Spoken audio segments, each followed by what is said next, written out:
Welcome to the Well Played Podcast, the show on all things playful and joyous. This podcast is about bringing playful learning back into our lives. Together, we are finding joy in the journey, and I am so excited to have John Meehan back on Well Played. Always great to have you, John. And everybody, we are talking about, and I think I have the perfect guest for this, we're talking about finding that jolt of energy that kind of like reinvigorates you, whether that's for your job, for your career, for life, for whatever. Just bringing that energy back into our lives. So John, for everyone that is catching you or catching Well Played for the first time, please introduce yourself. Yeah, sure. My name is John Meehan. I'm a high school instructional coach here in Arlington, Virginia. I work at Bishop O'Connell High School. Go Knights. I run teacher PDs, faculty trainings, all that stuff. I joke that I'm like a personal trainer for teachers, working one-on-one with teachers, setting individual goals and working through their stuff. And then I have two sections of American literature. I teach an 11th grade class as well, which is fully gamified since January of last year. And I geek out for this stuff. I tell the kids, I jokingly say I have no life and no friends. All I do is teaching at a very high level. So I'm super pumped to be here, and thank you for having me on. I loved our last episode. I thought it was super awesome, and I actually referenced that Zelda episode a bunch. I think it was a great one. Everybody should check that out. I'll put a link in the show notes to that episode if you want. All right, so getting reinvigorated. Here we are. This episode's airing here at the sort of end of July. And for me, I will just admit, I've been teaching 15-ish years. I don't know. And for me, August 1, here in Wisconsin, we go back technically like end of August. But August 1 for me has always been the date I give myself that like I'm going to start going to school, changing the boards, cleaning this or rearranging that, looking at my curriculum. August 1 has been my like soft start all the time for my own self. And there's always been this like fun energy, right? Because it's like I don't know, I love my job. I love what I do. I love that chance to like hone a craft. And August is always like when I look back and think about what I've done, what I want to change, where I want to go, where I want to grow. And it's reinvigorating for me.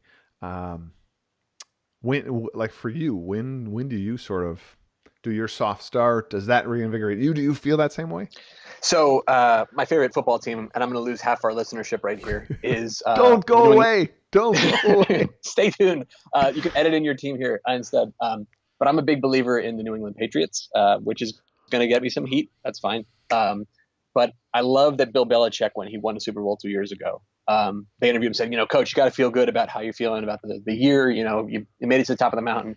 And he says, in typical Belichick fashion, we're 4 weeks behind every other team. Or getting ready for next season. Like he's already thinking about next year as he's finishing that year. Yep. Like the energy is high. He feels good for like the length of time it takes him to wash the Gatorade off of his head. But it's right back at it with how we can do so much better.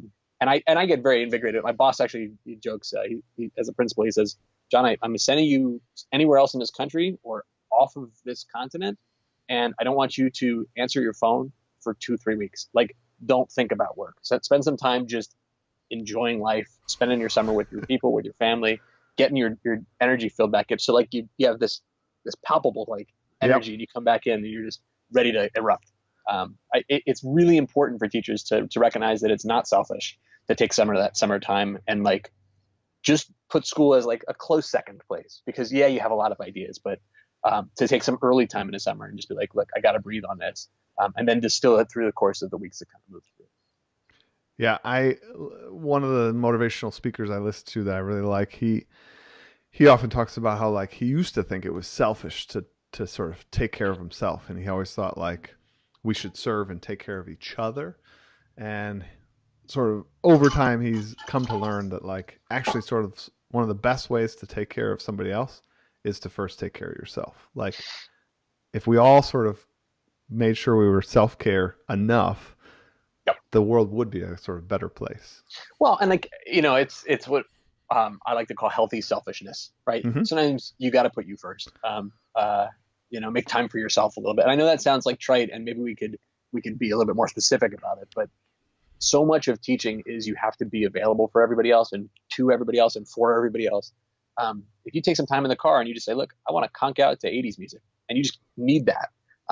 There's something really valuable to being able to say, I'm the better version of the teacher of herself when I have my stuff together for me. And really, whatever that looks like. Yeah, what I love about this part of the conversation is, well, so here on Well Played, like we don't script this stuff out, everybody, and I didn't know where we were necessarily going to go, but I love that naturally for the first segment of the Jolt sort of episode, it wasn't about, doing 100 push-ups and getting fired up and having some like rah rah rah moment. It was about taking care of you. Take care of you so that you're ready to like be that awesome person. But like the first step is take care of you. Like they say on the airplane, if we have turbulence, you got to put the mask on yourself before you worry about anybody else. And I was, for the longest time as a kid, I was like, that's really selfish. Like, help your fellow man, right? But if everybody's passing out as they're trying to help everybody else out. And that's it. I mean, teachers push themselves past that point. And that's where that exhaustion, that burnout comes in. Because I have many friends who are teachers, many friends who are non-teachers. I don't hear the same level of conversation about burnout in other fields like I hear in teaching. And it is because you constantly have to be on. You got 20, 30, 40 kids in a classroom at a time who need you. You have 100 faculty members who are dependent on you or counting on you. If you're a coach, if you're like a mentor, you have all these bodies who are looking to you for answers. And you're like, man, when do I have time for me? And that's so critically important to making time before you get into like, okay, now we can rock and roll it. Like, take a breath, put the oxygen mask on first. Like health, mindfulness, wellness, like your own self that has nothing to do with the teaching version of you will make you the better version of yourself as a classroom teacher. I had a friend, little bit of a tangent here, I apologize. I had a friend who sold things for like the largest like electronics distributor, like an online distributor. And their company, once you reached, I want to say it was like 20-ish clients, the company policy was they would hire you a secretary so that you could be more efficient with those 20 clients, right? Like that, they'll make sure that you always send the orders right, blah, blah, do that, right? So 20 clients landed you like somebody to help you with that. And then when I think, middle school teacher, high school teacher has, 150 clients, and then those clients all come with two parents. So like, really like points of contact, you got like 450 points of contact on you. Oh, it's so true. And we don't get a personal secretary. And like I joke at the high school level, talk about elective classes. Like for me during the school year, elective classes are use the bathroom, eat lunch, make a phone call, or get photocopies. You can't do more than one because those electives are only offered during that one period. Yep. So you really have to be like, all in from the moment you walk in the door. And that's tough because that's 8 or 9 months of all in. That's no sick days. That's no days off. That's weekends when you're grading and planning. Like that book doesn't write itself. That teaching doesn't happen without you being you. And so it is a lot, man. It is necessary to hit that hard reset before you go all in. Yeah. So that my friend was just sort of blown away, when he like heard kind of the backdoor story of a teacher, and he was like, "Wow, let me tell you, my company, like at 20-ish clients, you get an aid so that you can be more efficient with those." And so I always just sort of remember that like I got to be okay with I'm doing the best I can. I keep my students at the forefront. My next sort of like level after that, to be honest, is me. Yeah. It's like other things go beyond those, right? But it's first like sort of student and then like me. Yeah.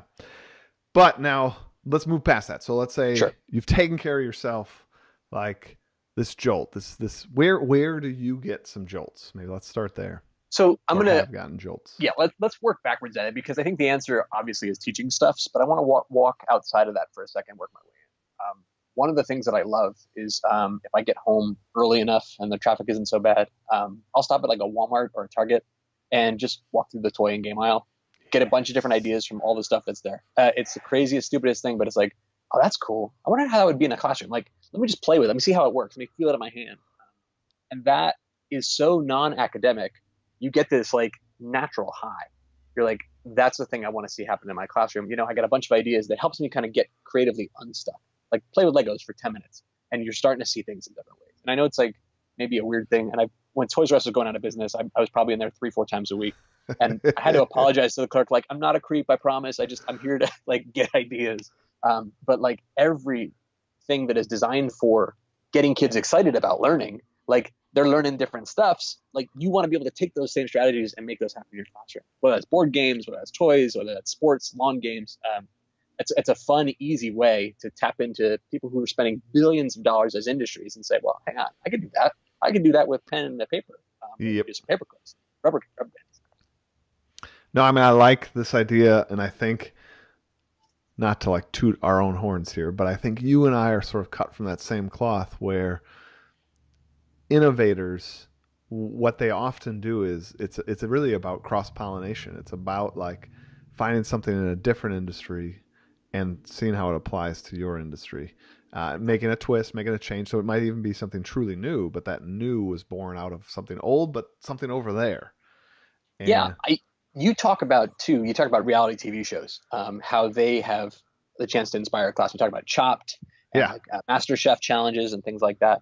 I was on another podcast. I apologize for mentioning another podcast on this podcast, but I was on another no, podcast a that's few weeks good, back. right? Like that means you're doing more professional development. Other people are. That's awesome. Well, I'm talking to people who geek out about this stuff, and it's great to geek out with geeks, right? But we were talking about, what's an easy way into gamification? I said, it's summertime. If you have the CBS app, like the All Access app for $9 a month, watch a season of Survivor, pick it at random, and just watch how that game is played. Because it's a combination of strategy and skill and luck and like physical challenges. And you start to get really geeked out about the fact that like there's some really good pedagogy because the host is also a producer. And like I'm sure they're reading how the conversation is playing out, so they throw the twists in just when the game needs those twists to keep it fresh and exciting. And that has nothing to do with teaching at all. But like your teacher brain's like, oh, that could be cool. And that's not because you have kids jumping into puddles of mud in your classroom or climbing under barbed wire. It's that idea of that sense of adventure and that sense of exploration to tap into it, whatever your TV show is. Yeah, no, I mean, I think sort of backwards, sort of reverse engineering things is a smart way to do things. So if you watch Survivor and then you sort of like decompose it a little bit in reverse, you start to see, oh, like, yeah, after 3 episodes, and we were kind of sick of the like standard format of like do a challenge, get a bonus, next thing, vote somebody off. Do a challenge, Right. vote, and it's like, oh, third episode, they threw a twist. Mm-hmm. Oh, Like, they'll make a tribe shakeup, or they'll do a thing where like if you win this challenge, you get to pick you and one friend to go to a like tropical resort and like have a great lunch. But then there's this social gameplay. If I bring the wrong person, maybe I'm going to get everybody vote against. And it's like, oh, that's cool because it's meaningful choices in a thing that has nothing to do with academics. And now you're thinking as a teacher, like, oh man, how can I make those same things happen? So to ask you the same question, is there a show or a intellectual property that you find yourself going back to that well and saying, I borrow against that one a lot, or I see a lot of that in my own instruction or my own design? Probably one of my favorites is it's twofold because it's my other passion, which is cooking. Yeah. I love all the cooking challenges. I think are great to like monkey with, but probably my all-time favorite is Master Chef. They have so many things to do with grouping people. And I Yes. think as teachers, we always are coming up with different groups, different ways. And so like anytime they're about to do a challenge, it's like I like lean in and I'm like, what are they doing? Oh my gosh, they just had like the two captains pick their teams and then they swapped teams. Isn't that great? Oh, I could do that. They did a one of my favorites that I use in my classroom that I just think so awesome is it's like a team challenge. Well, not a team challenge. It's like a partner challenge, a group challenge, right? You're paired up with somebody, and they're doing, in this case, obviously cooking something, right? And something very difficult, lots of steps, and they have 30 minutes to do it or whatever, but they trade off in like 2 minute increments. Yep. And so then you have to constantly be talking to the person that's off the side so that when you pass the torch, they're not sitting here wasting a minute and a half to figure out what you're doing. You have to Right. constantly be telling them like, so I just put Right. this in and you better like make sure when you get in, make sure you instantly like stir the pot. Like That's the, awesome, man. the amount of That's awesome. communication and I just love it. And like I said, also it's my other passion, but for me, that's like a huge, huge well of ideas, Well, specifically grouping because teachers do groups all the time. Well, and the thing is too about grouping, like it's so innocuous. It's such a nothing thing, like a number off by fours. Everyone does that in every class every week. Like, Yep. okay, guys, got to count off, groups of 3, groups of 4. Like, just adding a little bit of dynamism to that. Like I said, I went to Toys R Us when it was going out of business. May it rest in peace. And Wah, wah, the, wah. if you could put a really sad sound effect in here, right? A moment of silence on the podcast for my childhood. But they have like these off-brand Legos of Pokemon, and so what was cool about them is not that you can make your own Pokemon, which is fine, but they come in these little plastic like eggshells, the Pokeballs, and so for like pennies on a dollar, you could pick up a whole class of these Pokeballs. Suddenly, I have all this idea of like it looks like just they all look the same, but you reach in and there's something in the grab bag, something in the box. And I think about it as a kid going to play the claw machines, going to play the little Yeah, crane the quarter little machine. crane. Like it's like there's something that's Lego does this too with the they do like the mystery bags. You buy now a minifigure in like a sealed package, and you can't see what figure you're buying, but No, there's this sense of the unknown, like this like it's how like much cooler is my groups now when it's like, okay, guys, reach for a ball in the box. Who knows what's inside of it? Like if you have the same Pikachu as somebody else, like they're so in, and like I haven't even done anything yet. It's just yep. different ways to let those little mini jolts kind of fire those classes up, and the type of things that are just part of everyday class. I mean, it's there's nothing content specific about that. That's just getting people excited. No, I think like a tip I would give everyone, building on what John just said, like when it's time and these are for sale for like pennies on the dollar, buy those plastic Easter eggs. Yep. And like just do what John's saying, put different things in them. And then if you have a gamified class, like put some bonuses in. Maybe somebody gets the Pokemon, so I'm paired up with the other Pokemon, but this one also has one of the items in my game. That's so sick. Right? I'm like, stealing that. I'm stealing that officially. Like just letting it, when it happens in my class, guys, I stole it from Michael. This moment is brought to you by MrMatera. But like, things like hitting up the Walmart or Target after like Valentine's Day or yeah.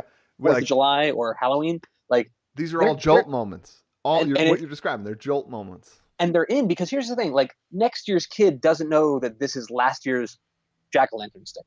They're super excited that you have a jack-o'-lantern sticker at all.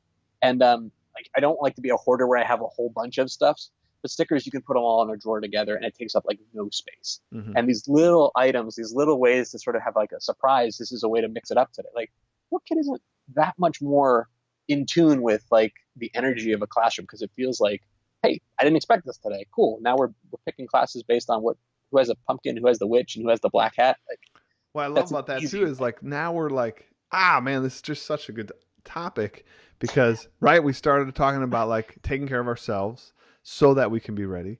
We talked about things that jolt us and excite us, but now we're almost transitioning into like jolt moments for students, like these little things that can also like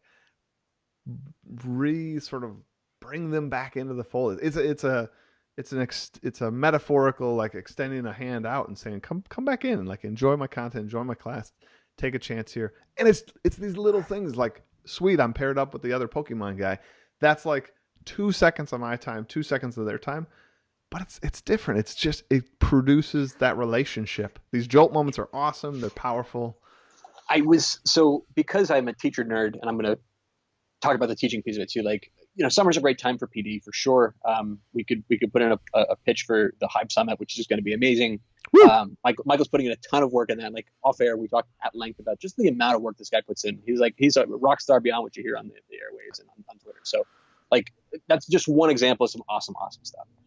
There's great PD, there's great book snaps, there's conversations about, book studies and things like that, or people who are just taking time and enjoying some leisure reading that leads them back to a love of their literature or a love of their content. And that's all excellent too. But I take part in actually a book study group from the diocese up about 40 minutes north of where I teach, and they're studying Teach Like a Pirate. So it's been a few years since I read it, so I was like, let me go back and do it. And they asked me to come in.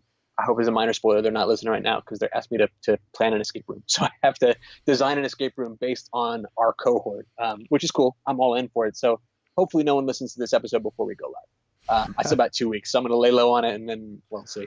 If so, then you got a minor surprise. But in the design of it, we're also like talking about what we're learning in the book. And someone said, as they do like talk about Dave's hooks, one of the hooks that they did in their class to get kids excited, this is a mini jolt moment for kids. They have Flashlight Fridays where they have the kids turn the cell phone flashlights on. They turn all the lights off in the class, and they have to read books by flashlight, like looking for little clues, just using their little like. Oh my gosh! Like I'm totally taking that Yeah. because who wouldn't like? Hey guys, we have to find 5 examples of figurative language on this page, or 17 major dates in this historical timeline. But we have to do it lights out, windows closed, curtains drawn. We have to do it in the dark. You guys are exploring this dark part of the island. Like, that is such a win on a day that otherwise would have been kind of a clunker of a like a grind kind of day. I am stealing that one. Yeah, buddy, you're welcome. I stole it. So. I have a reading class, like a outside reading book. We call it Orb. Period. It's sort of twice a week, 30 minutes. That's just a fun way to spice that up when they're just, oh my gosh, they're just used to just sort of like sitting and reading. Some love it, some are kind of like, eh. That'll sort of spice it up. Yeah, buddy. Do you have a go-to trick that you pull off with regular consistency? Like it's just consistently inconsistent enough that keeps them guessing as like a jolt moment for your kids or for your classes. So that's pretty much how I live my entire life in my school, in my class. Like I sort of like to have it always sort of half tilt, right? Like it's a constant, didn't have my V8 sort of moment. And I don't know, I think for what it's worth, a lot of teachers put the whole schedule up, and there's a philosophy and belief behind that. So kids that have that sort of anxiety can know that like, okay, we're going to do this, and then we're going to do that, and then we're going to do this, and then class will be over. I sort of run the exact opposite. I feel like I want everything to sort of be a surprise, even if it's not even surprise worthy. Like, right. I still want that. And I personally, I don't know, maybe there's research, maybe there isn't. But I think there's an argument to be made that is equally as good. And if you're intentional with it, like I'm not doing it out of laziness. Like I have a plan, and I think it's good that I can be in control of that plan. I think it could be good that if a plan needs to change, I can change it without those kids with anxiety worrying about the change. Yeah. Like I can just naturally make it like happen. And I think it just produces better results. And then kids are, I don't know, maybe anticipating some jolt moments, but that's kind of fun. They don't know when it's going to happen. They know that I'm willing to have those jolt moments. So, I think about, so I used to teach a film studies class. So a personal story in a film studies class. Like my personal story at the end of the year last year, I did student surveys always. I live and die by and I do regular surveys about how we do and what can we do better? What can you do better? What can I do better? And one of the students said is like in a positive way, like their favorite thing about the class was they said to next year's student as advice, don't try to guess what's coming next. He's making it up as he goes. Like that's awesome. Like that, I will put that on my tombstone, man. Like it's not that I'm not planning, quite on the contrary. Like here it is in July, we're recording a podcast about plans I have had for my October lesson plan. Like, no, that's all in the pipeline, but it has this appearance of being haphazard or this appearance of being like spontaneous. It's not. It's actually like a good improv troupe. Like you've run your routine so many times that you have all these tools at the ready. Like, hang on, there's a different way to tackle this. And I think that that's really helpful. But to the film example, Alfred Hitchcock talked a lot. I used to teach film class about the difference between suspense and surprise. Like suspense is when the audience feels like something's going to happen at any minute. And so they're on edge for that thing, wondering how it's going to, play out. Surprise is they don't see it coming, then wham, the guy gets, hit by a bus. And what he said is in designing his films, he'll often use surprise really early, like in the first 3 minutes, something crazy will happen in the movie, because it sets everybody on edge for the rest of the movie. You don't have to do much else because they're like, oh man, something big is going to happen next. Like they're looking at, is this the time when? Like the first time you watch Psycho, there's that shower scene. You're in the middle of like someone driving a car, and you're like, I wonder if they're going to get killed in the shower right now, even though they're in a car. Like your brain is like, but it's going to happen because I saw something and I hear that music. Like ways to play that in your classroom where you can kind of come in with a jolt and like hit it on the ground running. So you're not doing the death by PowerPoint, the same lecture notes, the sign of return on the first days. It's like, no, this is cool. This is different. And it's going to be different every day. And you got to expect the unexpected. And that wins you so much like momentum with your kids and with your classes early to be able to then cash in against that for the rest of the year. Yeah, and you had mentioned sort of the PowerPoint, death by PowerPoint, sort of the consistency things. I hope everybody recognizes, like John and I have plenty of consistency within our classes. It's that we are willing to get creative with those consistencies so that there's at least an appearance of inconsistent consistencies, right? So my students know that they're going to have notes required for different sections, and I'm going to check those notes and all that consistency stuff. And beginning half of the year, we like do a lot of that together, and there's a lot of like slow onboarding of that, very schooly, blah blah blah, very consistent. But I think of these little ways, these little jolts to make that consistency a little more fun, a little more dynamic. And as you were saying about cashing in against that, what I just got to give everyone like hopefully the motivation to try this in their class, because kids are so forgiving. If they see you do that, you don't even need to do it every day. I'm not saying I make my note taking different every day to make it fun every day. They just know that it might happen maybe once a week, maybe once every 2 weeks. They don't know, but it's like kind of like you said about the movie. They're on edge the whole time then, hoping for that moment. And they're very forgiving that like there are days of no magical moment. Right. But like they know that it's there. They know that it is coming. That they know, and they're willing to be patient, I guess. I think what you said too, and is that the game layer of a class, if you are in a gamified classroom, is really another layer that exists as a meta layer that you have the ability to dial up that volume on or dial it down as necessary. That you don't have to always be the Wizard of Oz every day. You don't always have to be doing these Willy Wonka type crazies. Like it's just a thing you have as a arrow in your quiver that you can pull from to like, you know what we can do today? Today there's a team challenge. We're going to mix up your guilds. We're going to mix up your squads.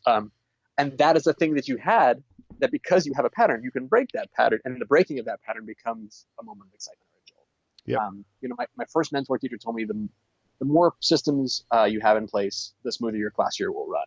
And I completely and wholeheartedly agree with that, because simple things like how you pass out papers and how you raise your hand to use the restroom. If you want to steal that one, by the way, I always make them raise their cell phone, which is great because then they leave their cell phone behind as their badge and they come back that much faster because they're not playing on their phone in the classroom or in the bathroom. But little things like setting those things up early, they're super schooly. They're not particularly fun or exciting. But the sooner we get that in the pattern, now today we have a plot twist. Instead of raising your cell phone to use the restroom, guys, you have to stand up and cluck like a chicken. What? Just to see what happens. Nobody's going to use the restroom that day because one kid had to stand up and cluck like a chicken. And like, okay, I think those little things that you get through those dry areas and those things that will cause teacher burnout, that you've built in those escape valves to yourself to be like, dude, it's only life. We don't have to take it so darn seriously. There's moments in there where we can really kind of hit those little like those booster rockets to move us through, because it's a long year, and you have to remember that it is not just like every day has to be like bigger and better and stronger, but it is that long game too. Yeah. My fun jolt. So again, 6th grade world history, we do some read alouds in terms of like from sort of text that we're reading, and that can get pretty boring. And especially like you're saying, it's a year of this, right? So like you got to spice it up, and so every year I've added this, like just once in a while sprinkle it in where we do sort of, I call on some kids to read, but I make it a little silly. Like I'll call on like 2, 3 kids and they have to read every other word. And then like, we'll see if like their cadence can actually like be good. And then like 3 other kids will say like, can we try? Cause I think we can be smoother than them. Oh, right? that's great. And it's like, no, I do not do that every day. And no, this probably hurts retention because more kids are paying attention to the silliness of that. The game version of it then, yeah. But like, it is one day, one reading. I'll give that up for that moment. My favorite one I did was the challenge that they had to read a paragraph in a crescendo. So they start super soft and they have to like, they have to pace it, because I said, if you do this wrong, you're going to have like 3 sentences left and you're at the highest volume you got. Like, what are you going to do? Like, it's got to be, the entire thing's got to be a crescendo. Oh, that's awesome. My wife's a music teacher, so I have to steal that. I just have to find a way to make that in my classroom. It is fun. It is silly. Kids love it. I don't know. That's a fun one to take. There's so many, and like the thing is that you talk about magical moments, right? There's those little things that you have to remember, like, and I try to challenge myself to that every day. Like, remember that this is their, and you said it, this is their one and only time in 6th grade world history. It's their one and only time in 11th grade American literature. Like, you want to make sure that there's something about this class that they're going to remember. And it's not just that you're a goon bouncing off the walls telling jokes for the sake of getting dumb laughs. I'm willing to do that, Yeah. and I think there's a value in that. But sometimes it's, how can we take this day and look, we're all in this, and it is sort of a slog. It's sort of the tough part of it. But like, let's take 30 seconds. Remember, we're on the same team here. I want to see you have a great experience. You want to get something out of this that's more than just a grade. I mean, that's like, again, we don't do it for the money. We do it so we can make those changes happen, those differences. And yeah, man, I'm stealing pretty much everything you said. I like it. As always, I enjoy talking to you. I can't believe it, but we are at the end of our time here. All right, man. And so I got to end here with a reflection time. You ready? Let's do it. This quote again goes out to the mighty internet. No anonymous author there. But all right, here goes. You never know who needs you. Good energy is contagious. Spin me a rhyme on that one. All right. What I say to my students frequently is that enthusiasm is infectious, which really seems to cut from the same cloth as this. Like, you hear you and me talk, and I hope people, like, if you can get past the fact that I'm super geeky about this stuff and like you're totally on board, you put too much time in for it, right? Like I hope you can hear in the sound of my voice, like I'm all in. I'm all in. I have a friend who says that they were not sold on Dwayne "The Rock" Johnson until they saw him on an interview, and they're like, whatever he's doing, he's all in for it. If he's playing a cartoon character, if he's playing an animated this, that, like, you can't help but feel that energy and feed off of that energy. And if you're not excited about what you're pitching and what you're selling, like, it's really hard for them to feed off of any energy that you're not giving. So to be able to capture that and like to do what it takes to get yourself energized, so that you can be authentic, be your true self, and like laugh about this stuff, have fun with it. That helps sustain me through. It's a hard job, and you have to be able to let kids know that you really are there for them, because you don't know what they're going through. Yeah, for me, I could echo a lot of the same themes, but to sort of give a slightly different answer, I just think it's important for us that first piece. You never know who needs you. Like, so taking some of the things we've discussed today, taking those jolt moments, that little thing that you infuse, that flashlight reading, that crescendo paragraph, just that little 30-second moment, that little jolt moment could be the thing that makes that kid go home and say, today was an awesome day. Could make that kid go home and say, I'm willing to come to school the next day. Like, you don't know. This conversation could make the jolt moment for somebody listening to this. And like, we just have to be mindful that, like, you don't know what's going to be somebody else's jolt moment. And that then can create just so many other jolt moments, so many other great things. So, it is contagious. So I know the habits of life are easier. Like, life's hard. So creating habits and systems make life easier. And I get why we do that. But I think we need to be mindful of the fact that, like, adding in those jolt moments for ourselves, for our students, is all that is the spice of life. That's like, that breaks those moments out of the habit is really the thing that the students, I think, are going to remember.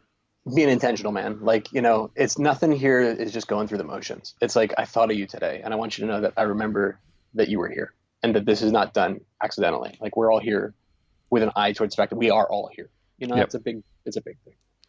Well, again, thank you, John, for being here. It is always a pleasure talking to you. You know that you're going to be on once again. And everybody listening, again, it is just a super big honor. Every week, the Well Played audience gets bigger and more people sharing it, tweeting it, some iTunes reviews, whatnot.